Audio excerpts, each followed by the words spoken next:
Yes guys, welcome back to the channel. So in this video I'm going to be comparing football's most expensive products against football's cheapest products, and we've got some fakes in there as well. I just want to see if there's actually a difference. Let's go. All right guys, we're going to start off with the ball. So first up, we've got a £5 ball. We've got a replica ball, which is about £15, and we've got a match ball, which is about £150. First test is going to be with the blindfold. I'm going to see if I can tell the difference purely by kicking these balls. Let's go.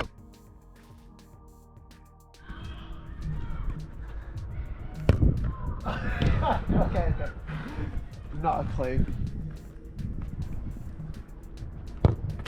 Oh.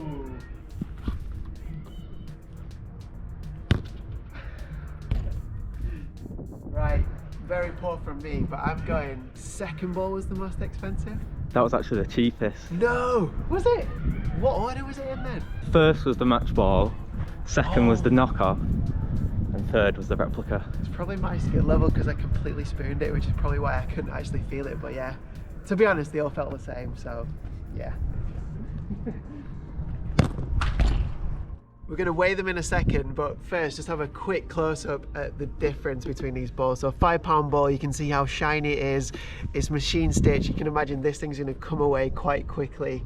The replica ball, obviously a little bit better, a bit more grip on it, but you can see already the wear and tear. This is about 2 months old, and yeah, it's already coming apart. And the £150 ball, the actual match ball, so this is the ball that Messi would be playing with in the World Cup. It still looks the same way as it did when it arrived 2 or 3 months ago. Massive difference. Let's test the weights out. So let's go for the £5 ball first. 56 for the £5 ball. We're going in here with the replica ball, 57. And then the match ball, I would expect this one to be heavier, but 50. So the most expensive ball was the lightest by quite a while. I would have expected this to be more heavier because when you kick it, it actually feels heavier, but it's not. Bounce test. Let's see which one bounces the highest. I'd say this ball, the match ball, has definitely got more spring in it.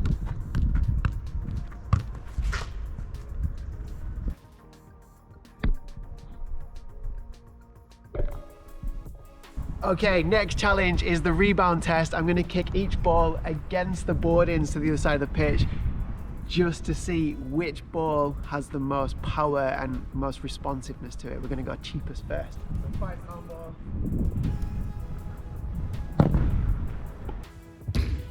That ball moved so much in the air, that was crazy. Alright, next up, £15 replica ball. Let's see if it has more bounce than the £5 ball. Oh my word, that's way nicer. Like already I've seen like such a different strike in the ball. It was actually hard to strike the £5 ball because it just felt like it knuckled away. It's like a flyaway really, so it's hard to get proper power. The difference even between the £5 and the £15 is massive. Finally, we're gonna go for the £150 ball.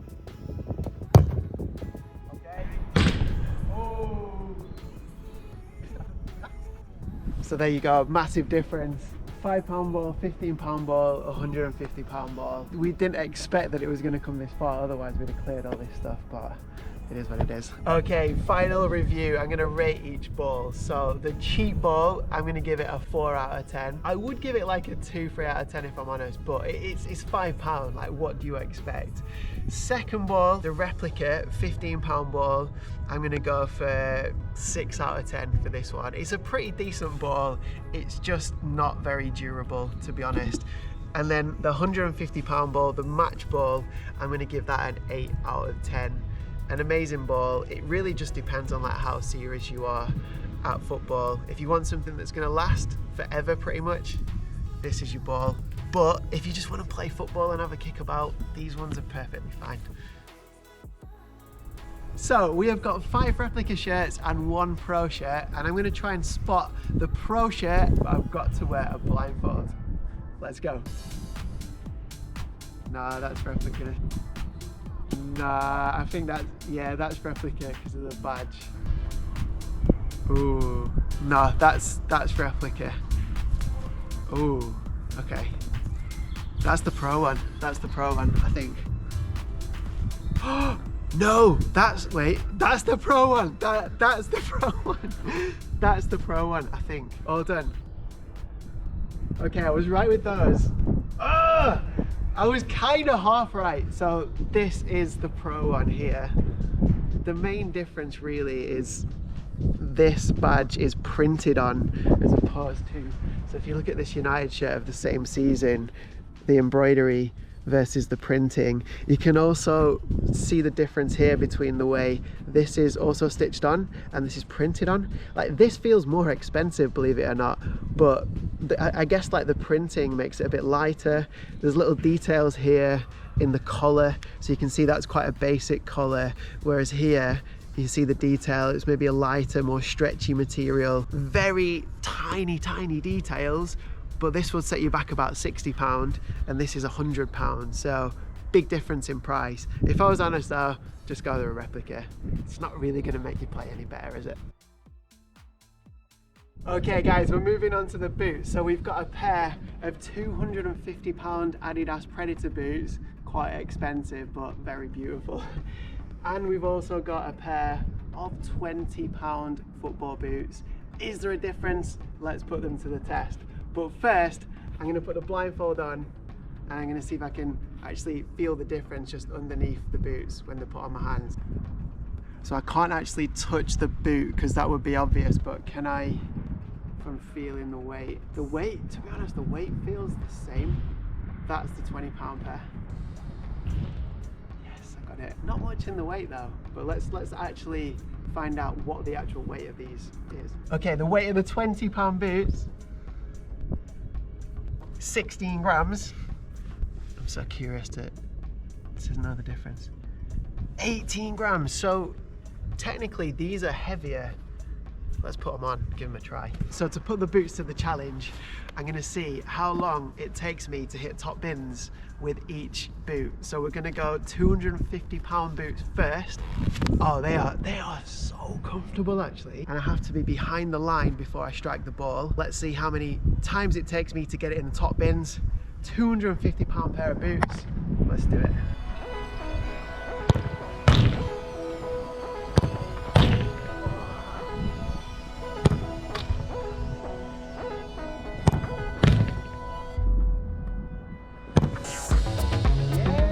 Too bad. Is that 5? 5 attempts, £250 pair of boots. Let's get the £20 pair of boots on that. They're actually way more comfortable than I thought they would be, to be honest. They fit nice. I mean, they're not as comfortable, but they're not bad for 20 quid. So 5 attempts with these boots. Let's see how I do with these.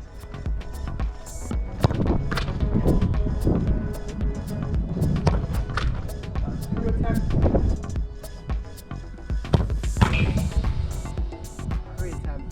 £20 boots.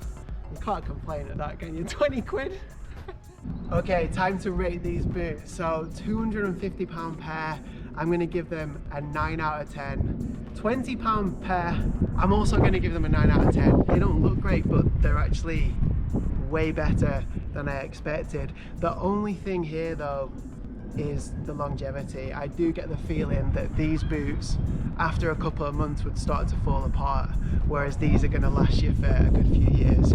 So these are of course the better boots, but for £20 these are pretty good, to be fair. £20 it is. So final part of the video, I'm actually going to put 2 pairs of trainers to the test, but this one has a bit of a twist because we've got a legit pair of Mercurial Air Zooms and we've got a fake pair of, well, they're not Nike Mercurial Air Zooms, but they are fake. But yeah, let's see the difference. This is the cheap pair, this is the real pair. Okay, got that. Let's weigh them. Okay, the fake pair, what are we saying? 19 grams, quite light, and the legit Mercurials 18. Okay, so these are actually slightly heavier. Again, I would expect these to be heavier, but there you go. Let's put these trainers to the test. The way I'm gonna test these is through a freestyle challenge. So I'm gonna do one of my favorite tricks, which is actually quite difficult, called the Sagami around the world. It's basically a double around the world on the spin. So mercurials first, and I'm gonna see how many attempts it takes me to get the trick. These are so comfortable, by the way. I love these trainers. Let's go.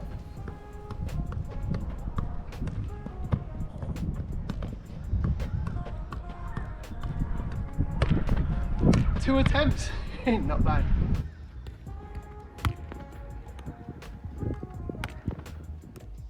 Fake Wish versions set you back about 20 quid. Let's see what they're like. They fit nice, to be fair. Quite comfortable. And I'm not gonna lie, I quite like the design. Like, they're quite out there, very sparkly, perfect for freestyle.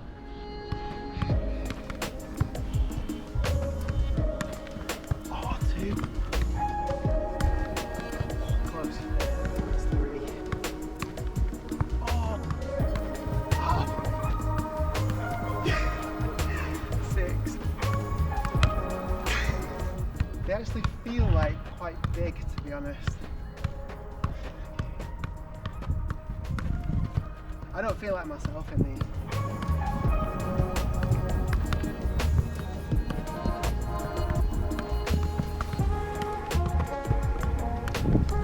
If I don't get it now, it's a fail.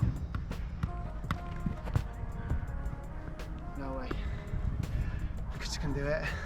So in conclusion, I am giving the real Mercurials a 9 out of 10. I love these trainers. I'm giving the fake Mercurials a 4 out of 10. I really struggle with these. I think the only things that I like about these, the comfort is good, and I actually quite like the looks, but functionality, pretty terrible.